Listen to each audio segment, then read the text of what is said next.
ดาราสาวมาเจมมาลากากีโอ้ยโอ้ยไปแวะเอาแล้วเสืออยู่ในเฮือนนะไปแวะเอาแล้วของในเฮือนนะเอาเสือกับสินบ่จือบ่บ่จือยังลืมเบิดแหละอ้าวยังสมาว่าลืมถิ่มกล้องอยู่อันเนี้ยไว้คอยใส่ยังไปถิ่มกล้องอยู่ที่นอนเจ้าพุ่นจักอีหยังต่ออีหยังเนอะโอ้ยเตียงว่าโฟอดอีหยังสมาจังสีงานพอเสียวไปถิ่มสินกับเสือแม่พอเสียวอย่ากลัวเดเมเสียวก็ได้อุ้ยกินแล้วก็มาขึ้นหน้าตาสดใสค่ะแค่จะสวยหน้าตาคือใสแค่ก็บอกพ่อแม่แม่เสียวคิดถึงเขาแต่เราไม่มีโอกาสเอาลองกับบทจบ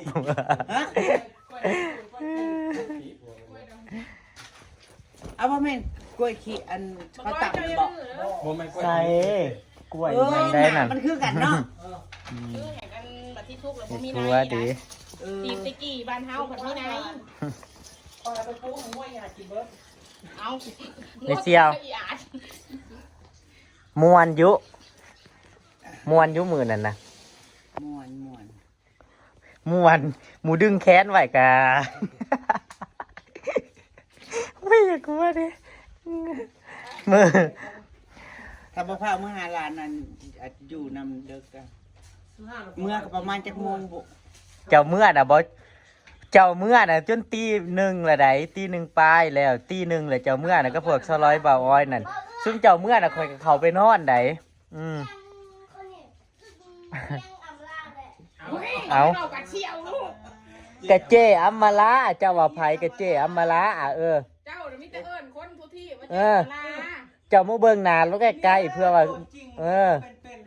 เห็นเจซีก็ว่าเจอัมมาลาเรางามอยู่เจอัมมาลาเรางามอยู่เรางามบ่ฮะเจอัมมาลากับเจอัมมาลากับเจซีไฟงามกว่ากันฮะว้าว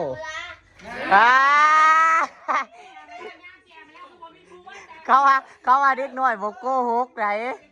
เฮ้ยเคียวถามเราอยู่ถามเราดูเจ้ามีแฟนยังเจมมาล้าไว้สิเจ้างามขนาดนี้เจ้ามีแฟนยังถามเราดู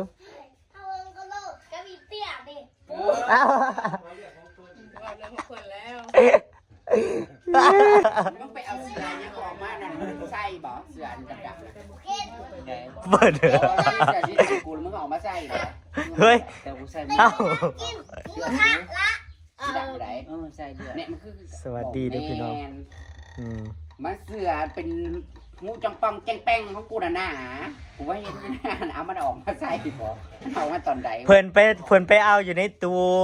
เพิ่นไปเหลือในตู้ออกมาจำได้กูไปวิ่งกูไปนั่งในแก่น่ะเฮาย่างเขาไปห้องดีแต่ว่าบ่ทันละถอดส่งผัดนั่งอยู่ในแก่เฮ้ยเฮาบ่เห็นเพิ่นไปนั่งอยู่ในแก่ตกใจห่วยไปนั่งเฮ็ดหยังอยู่ในอันไปเจาะเนี่ยเอาว่ามึงใช่กูว่าบ่เขาซาเขาลือมาเปิดเทปไม้เขาเบิ่งแม่นบ่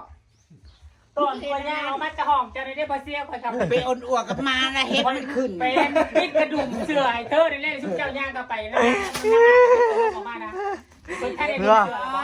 มื้อนี้ก็มีนั่นกันอีกแล้วหลังจากจบเสร็จงานแหละพิธีจะเลี้ยงทีมงานอีกแล้วนะคะจะได้กับขอบคุณพี่ดีหลายๆขอบคุณหลายๆเด้อกับมาถามอีคิวว่าอีคิวอยากกินขอบคุณหลายๆอยากกินหมูกระทะกันเลยหมูกระทะก็ซื้อป่ามานำอีก 2-3 โลลวกจุ่มหลังจากเสร็จงานเราไปได้กันง้อมแง้มไปกินร้านกันเขาว่าเจอัมมาลาเป็นซูเปอร์แมนวันนั้นจำได้เยอะยังว่าปล่อยใหญ่แมงมุมว่าสันเขาว่าเป็นซูเปอร์แมน สวัสดี พี่น้องถ้าได้เนาะนั่งบ่เอาน้องมั่วออก นั่นเด้ ยังออกไม่เห็นจะมี สำเร็จ โดย มื้อนี้เฮาก็เอาปลาแม่แต่ว่า207กับ270โลละ100บ่ค่อยซื้อมื้อก่อนก็โลละ100เอา ปลาตัวบักใหญ่มันหิวโอ้ย กันตีห้า มาเอาสิสำเร็จส่วนไม่รู้บอกเสียง เที่ยงเตียงพูดนั้นเกิดกันอะไร ปลาตัวใหญ่แล้วมันสดแล้วเนื้อมันสิหวานไหมพี่น้องเนื้อมันสิหวาน ลุงซะเนาะพอสิลุงต้อมนะคนน่ะสามีป้าข่อย เอิ้นจังได้ก็เอิ้นกันเองหั่นนะเอิ้นแบบกันเองได้หวะ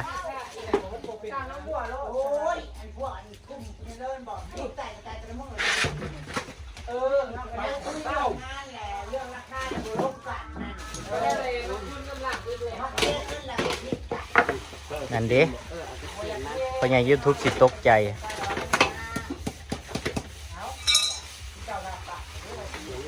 สองผัวเมียเพิ่นนี่มีของขายทุกอย่างเด้อว่าสิเป็นเป็ดเป็นไก่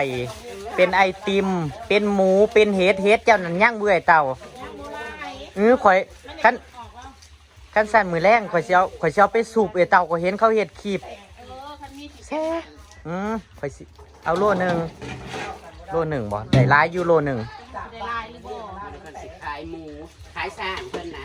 โตราคาโลเท่าไหร่หมูจะสิขายเต่า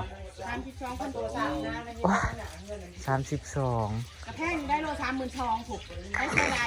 มีงัวสิบอย่างมาเสิร์ฟมือซ้ำคู่ละมือ คุณเจ้าน่ะบ่ลายหัวหมูจ้ะน่ะต้อมใช่เลยค่ะนะ ร้ายและมึงมีแต่แม่มันรูปมึงครับจะโตวะที่ปลาย บ่าวต้อมกะมาเด้อพี่น้องมือนี่บ่าวต้อมกะมา ย่างอยู่ในเด้อย่างจะเด้อแถวนี้ มีพวกปลาหอย ครบนะจ๊ะวันนี้รายชื่อมี เพิ่นสิเฮ็ด บ่าว จึม แล้วก็บิลลี่นนนี่แสง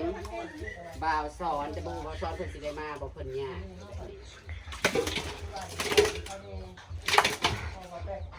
ได้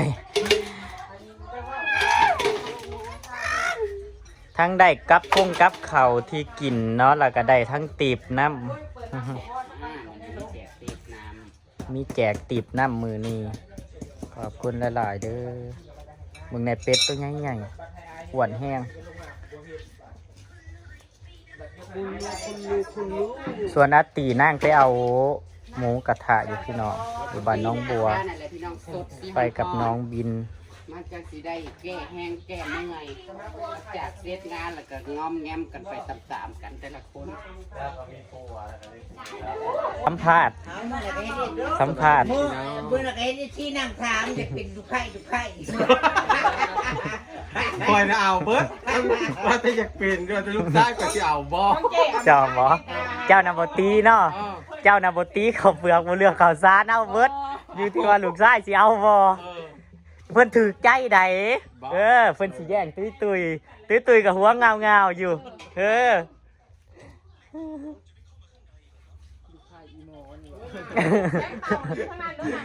ไปขายไอติมมากกับขาดจนเบิดพี่น้องเพิ่นนั่น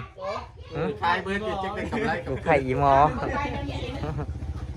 จอกก็นี่น้ำมาให้ก็คือมาได้อ่ะนั่นเห็นเมิร์ดจอก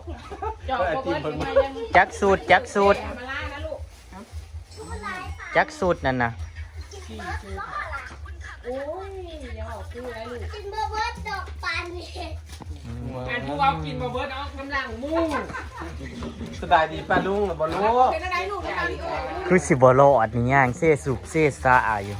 เบิ่งตา เนี่ยหัวใจเขาเต้นตุ๊บตุ๊บเดินนี่นะ อีน้อย เต้นนะลูก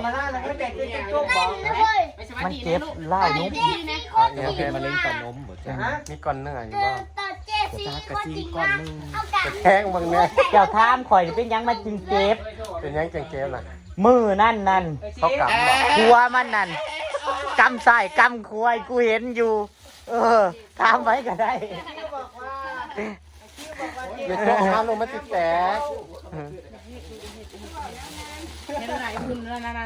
น สวัสดีครับ พิธีเด้ สวัสดีครับผมก่อนเจ้าได้ติบน้ำไหนสวัสดีครับก่อน ไว้กันเลย เอาไว้ว่าถอนเหี่ยวหอนแม่มือนั่นย่างเขาไปหัวเพิ่นเว้าหยังโอ๊ยปวดหัวได้คนหลาย เอาหลดปวดหัวคนหลายเพิ่นวะ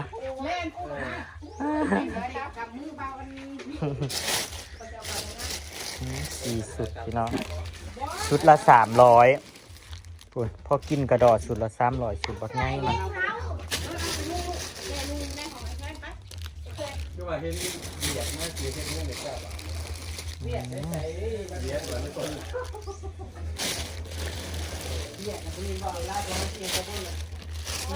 มาเบิ่งมือนี้น้ำจิ้มมันสิแสบบ่พี่น้องสื่อแต่ละเทื่อบางเทื่อน้ำจิ้มมันนั่นรสชาติบ่คือเก่าไหมรสชาติมันสิเปลี่ยนเลย รสชาติบ่คือเก่าดอก แซ่บกว่าเก่าอ่ะ แสบกว่าเก่า ยังอยู่ ยังมือนะยังอยู่บ่ ตามอัตมันน้อยลูก มันเป็นอะไรวะ มันก็แล้วแต่คนมากมัน มึงเนี่ยอันนกในทาง มันสิเผ็ดไม่เอื้อยเผ็ดมันสิขึ้นจมูกอัน ไ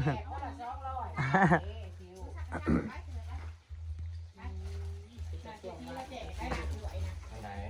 มาตัวดีนะแล้วตั้งที่มือนี่ละทุกวันมือนี่ละไอ้ครับสโปมืออื่นเบิก เจ้าว่าอยากจ้างเขาไปล้างถ้วยบ่ โอ้ยเจ้าคือบ่เอานั่นลูก สดเบิ่งแน่ ไข่เต้เราเอา งามมือนี่ โอ้ยเจ้าก็ล่างโลดบดอันนั้นกันคอยให้ติดเจ้าขนาดเจ้าบ่ล่าง เจ้าคือบ่ล้างคิ้วมือนั่นน่ะฮะเจ้าคือบ่ล้าง ผู้ใด มือนั่นแหละเจ้าคือบ่ล้างถ้วยข่อยแจกติบได้มือนั่นน่ะ ถ้าล้างแล้ว เขาล้างแล้ว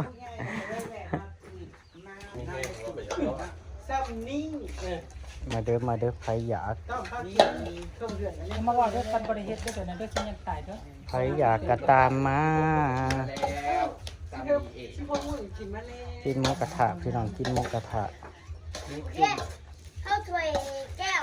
แดกอยู่อีกแล้ว กินหมูกระทะบ่เป็นหมูกระทะหรอกพี่น้องจุ่มเอาพอมันสิได้กินง่ายกว่าเด้ เฉพาะเจ้าก็บี้เลย มันได้กินง่ายก นม ว่า เจ้าก็ จุ่ม เก็บ เอา ขาด1ช่องขาดมาเลย จุ่มเลยยังไม่จันใจจุ่มนอนดีเลยเนาะเชียวตุ๊กตา อาเกลมือนี่กินละลายเด้อ เอาตีไก่ ตีนไก่ ตีไก่เด้อ ขอบคุณลุงทียัง ขอบคุณลุงที่ยัง ไก่เด้อ ขอบคุณครับ ขอบคุณครับทั้งนี้ ขอบคุณ ขอบคุณครับ หลายๆเด้อสวัสดี ขอบคุณครับ ที่มาเลี้ยงบ่ลืมน้องคิวตลอดมายามใดก็มีแต่มาเลี้ยง อืม ตี แถม ไก่ เอาปีบให้พ่ออีก เอาตีไก่แบบบ่ตัวเด้อเด้อ เด้อ เด้อ ไก่ป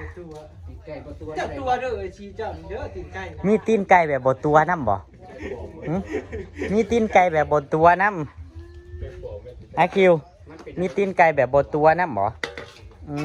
ม เขาบอกให้จับบ่ตัว นั่นอืม ไม่ตัวนะยัง อย่าดมบ่จนจะหม ตัว ดขวด แม่ มือนะ ตัว ยังบ่ได้ส่วงเลยซื้อได้พี่น้องเอ้ย มือเฮือนเธอนะให้กับเจ้าให้ยาดมเกลียวออกกันยายกันใช้ บวก กระ กั ดา บ ษ อากาศมันร้อนเห็นเนาะ ห้อนแห้งอาลีได้มือนั่นนะมืองานนั่นห้อนแห้งอาลี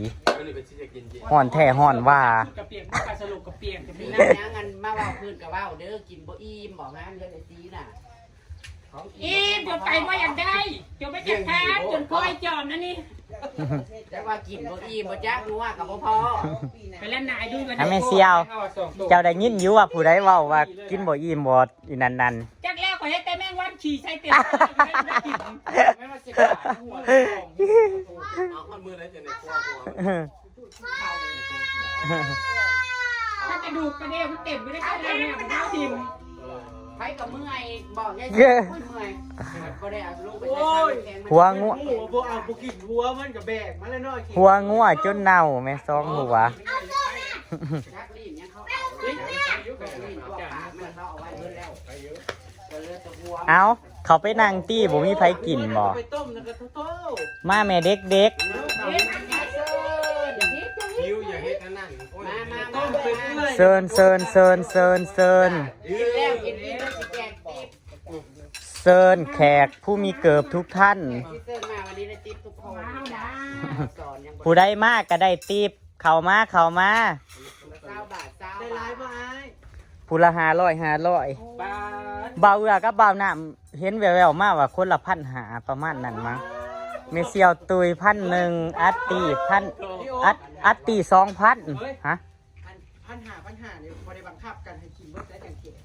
กินคำนึงต้องคำกับเจ๊ง นี่ เล เลย ย สิแจก เจ๊ส่วนเมเซียวมาล่าข่อย5,000ผู้เดียว มาแจกเนี่ยมาแล้ว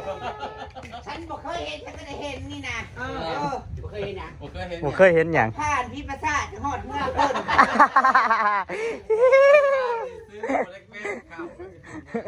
ผ่านพี่ภาษาเจ้าบ่เคยผ่านพี่ภาษาบ่เมเซียว เออ มากูซื้อว่าฝนสิมาได้มือนี่นั่น ก็มาเด้อ น้องแค้นกลับมาเข้ามาอีน้อยผัวมึงคือเป็นอันบ่ซื่นแท้ผัวมึงคือเป็นอันบ่ซื่นแท้น้อย นั่นคืองี้อ่ะผัวมึงคือเป็นอันบ่ซื่นแท้ห่วยบ่เข้าใจมี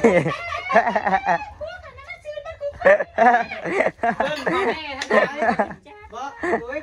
ใช้พวหน่อยพวไง พวกนั้นบ่ได้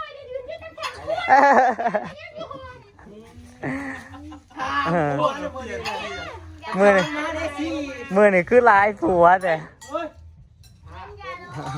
มือนี่กูซื้อว่าฝนสิมาได้มือนี่นะ รถเขาเลน มันคึมๆอยู่มันก็เอาห่อนๆแบบคิดปกติอ่ะนะเพราะว่ามือก่อนน่ะมันตกอยู่ทางบ้านบาริโอพี่น้องมันตกอยู่แถวปากเซ่ตกแห้ง เพื่อไปยังวันน่ะ ไปเจอ มาตามมา ๆ กินอิ่มกินอิ่มแจกทิป กินอิ่มจังสิแจกติบ ขอบคุณ จ้าขอบคุณหลายๆ ขอบคุณหลายๆเด้อขอบคุณหลายๆขอให้ร่ำรวยๆเด้อสวยงานกันจนจบ งานอีกขอบคุณพี่หลาย ตอนงานก็ได้อิ่มน้ำสำราญพอหลังงานก็ได้อิ่มน้ำสำราญแล้วก็ได้ทั้งตีบน้ำอีกเนาะ อิ่มแต่จนจะกายอิ่มหรืออิ่มจะมาเราเลี้ยงอิ่มเลี้ยงพี่นั่นคือ เลี้ยงอิ่มเลี้ยงพี่เลี้ยงดีขนาดอำลาพระจากแล้วพี่น้อง ตามคลิปหน้าเด้อพี่น้องเด้อขอบบุญขอบคุณเด้อขอบคุณผู้ใหญ่ใจดี ที่เลี้ยงทีมงานที่ให้ตีบทีมงานเนาะสนับสนุนเสมอมาเนาะพี่น้องเนาะไปละพี่น้อง ขอบคุณทุกการรับชมเด้อฝากดูโฆษณาเด้อพี่น้องไปละพี่น้องสวัสดีครับผม ความสู้นะ